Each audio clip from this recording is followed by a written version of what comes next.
Saatnya 30 hari bercerita. Belajar bersama melalui cerita luar biasa. Selamat mendengarkan.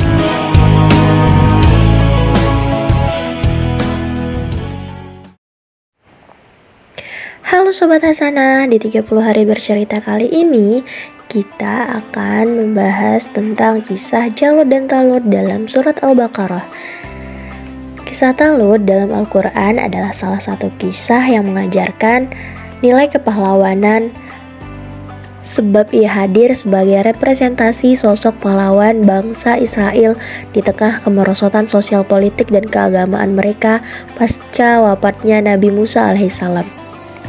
Terlebih lagi, kala itu mereka berada di bawah cengkraman kekuasaan bangsa Amalika atau Baltata yang dipimpin oleh Raja Jalut.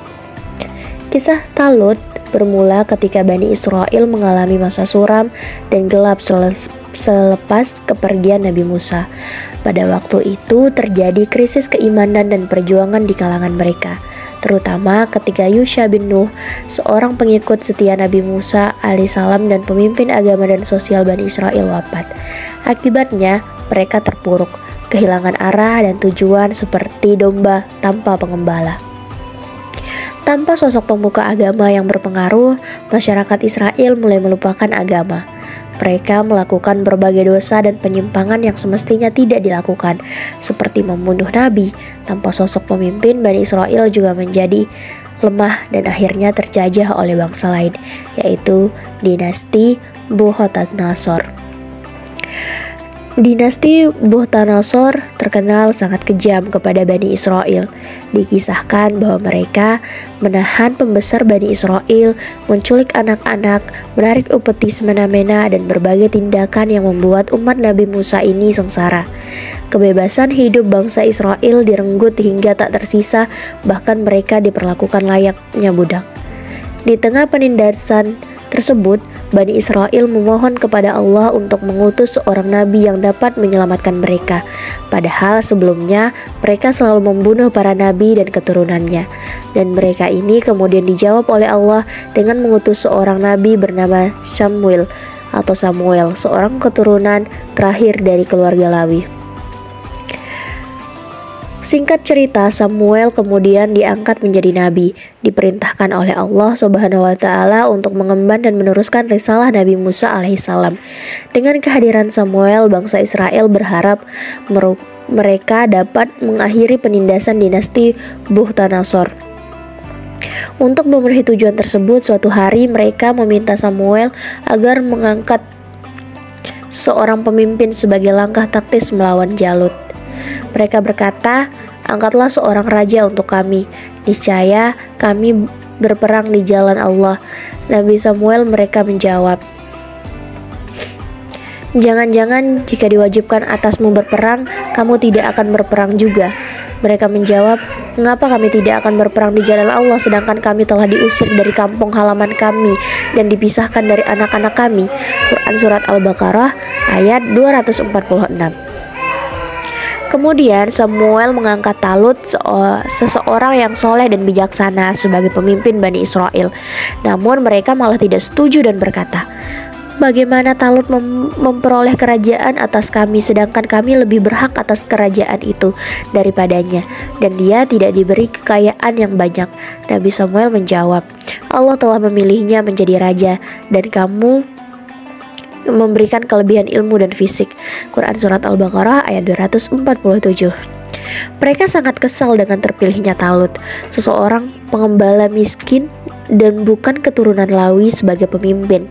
Sebab dalam tradisi bangsa Israel, para nabi dan raja harus berasal dari golongan bangsawan dan keturunannya yang rumpun kenabian.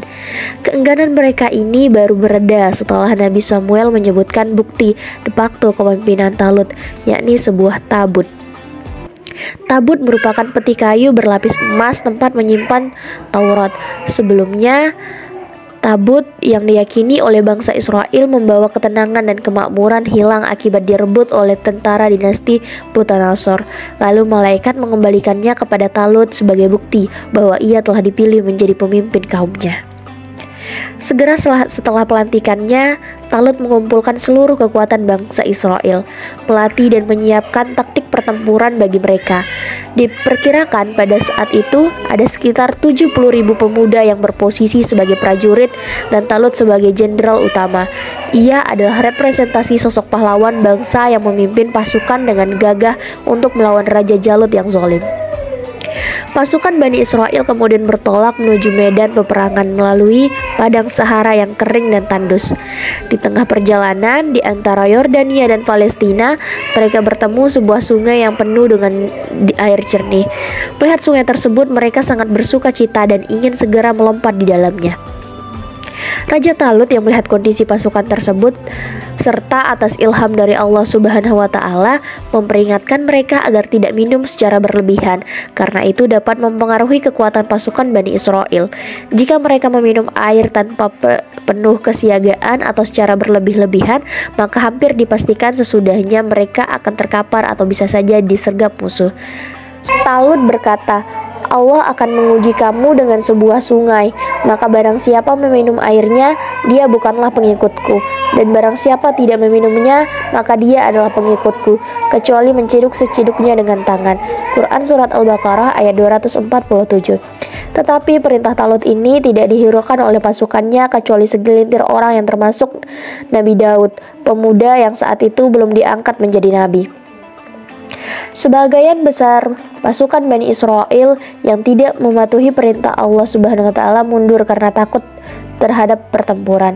Lantas Talut melanjutkan perjalanan dengan dilema, ditemani pasukan kurang lebih sejumlah 300 orang prajurit.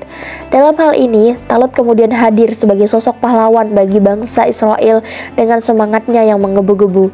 Ia berkata, betapa banyak kelompok kecil mengalahkan kelompok besar dengan izin Allah. Setelah sekian lama, pasukan Talut akhirnya berjumpa dengan bala tentara Jalut yang jumlahnya berkali-kali lipat. Ketika melihat musuh, Talut dan pasukannya berdoa dan memohon pertolongan kepada Allah. Mereka serempak berkata, "Ya Tuhan kami, limpahkanlah kesabaran kepada kami, kukuhkanlah langkah kami dan tolonglah kami menghadapi orang-orang yang kafir." Sebelum pertempuran dimulai, akan diadakan duel 1 lawan 1 dari setiap perwakilan pemimpin pasukan.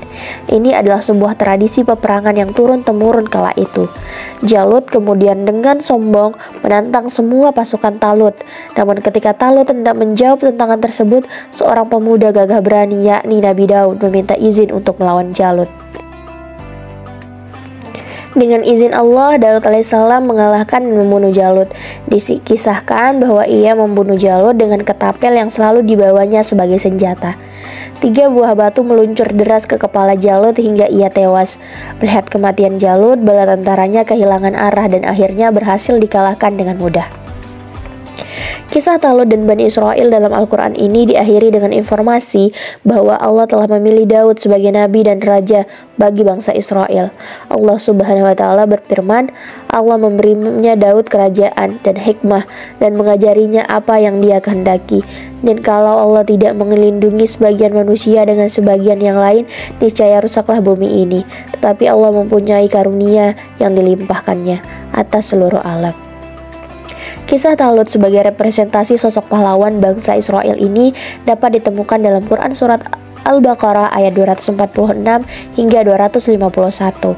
Selain itu, perincilan kisah tersebut juga dapat ditelusuri dalam Alkitab dengan inti kisah yang tidak jauh berbeda dari Al-Quran. Ibnu Katsir dalam buku Qasas Al-Anbiya turut menceritakan secara rinci bagaimana kisah Talut dan Jalut. Dari kisah Talut kita dapat mempelajari beberapa hal, di antaranya ketidaktaatan kepada Allah dapat menjerumuskan manusia ke dalam jurang kemerosotan, kemunduran, dan kehancuran. Yang kedua, ketika umat dalam masa kegelapan, maka dibutuhkan sosok pahlawan dengan agama yang mampu membantu mereka keluar dari masa tersebut. Dan yang ketiga, tidak ada upaya kecuali atas izin dan kekuasaan Allah Subhanahu wa Ta'ala. Wallahu a'lam bishawab. Nantikan cerita luar biasa selanjutnya ya di Balai Baca Hasanah Official. Dan bantu kami mengembangkan channel ini dengan like, komen, dan subscribe ya.